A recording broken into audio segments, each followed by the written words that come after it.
Hey, church family, after yesterday's classic comes Psalm 24. Let's read it together. A Psalm of David. The earth is the Lord's, and the fullness thereof, the world and those who dwell therein. For he has founded it upon the seas and established it upon the waters. Who shall ascend the hill of the Lord? And who shall stand in his holy place? He who has clean hands and a pure heart, who does not lift up his soul to what is false, and does not swear deceitfully. He will receive blessing from the Lord, and righteousness from the God of his salvation. Such is the generation of those who seek him, who seek the face of the God of Jacob. Selah. Lift up your heads, O gates, and be lifted up, O ancient doors, that the King of glory may come in. Who is this King of glory? The Lord, strong and mighty, the Lord mighty in battle. Lift up your heads, O gates, and lift them up, O ancient doors, that the King of glory may come in. Who is this King of glory? The Lord of hosts. He is the King of glory. Selah. So many great moments in this psalm. I want to spend a couple minutes though just on the first two verses. The earth is the Lord's and the fullness thereof, the world and those who dwell therein. For he has founded it upon the seas and established it upon the waters. Now, the Old Testament was written in Hebrew, wasn't written in English, written in the Hebrew language, and the first word of this psalm in Hebrew is the Lord's, placed there for emphasis, saying, the Lord's, that's who the earth belongs to, and everything in it, that's the Lord's.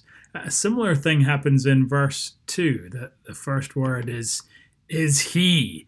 Who is the one who made the earth? He did. Who's the one who created it? He did. Emphasizing the Lord's might, the Lord's power. That's going to be a theme throughout this psalm. But of course, this isn't just some distant, powerful creator. Look again at verse 1. Not only does the world at large belong to him, but so do those who dwell therein. So do those who live in it. According to the Bible, you and I, we belong to God. And not in some vague, impersonal way. We belong to him and he loves us. That's the most famous verse in the Bible, right? God so loved the world that he gave his only son.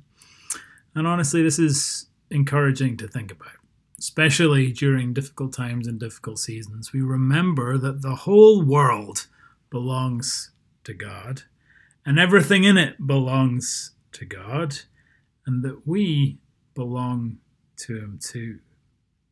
Are there things in your life that you need to remember belong to him? Perhaps it's your health or your finances or your work or your relationships, all the things that you might be tempted to worry about. Remember that he owns them too. Walking with God, of course, doesn't make everything easy, but it does make us secure.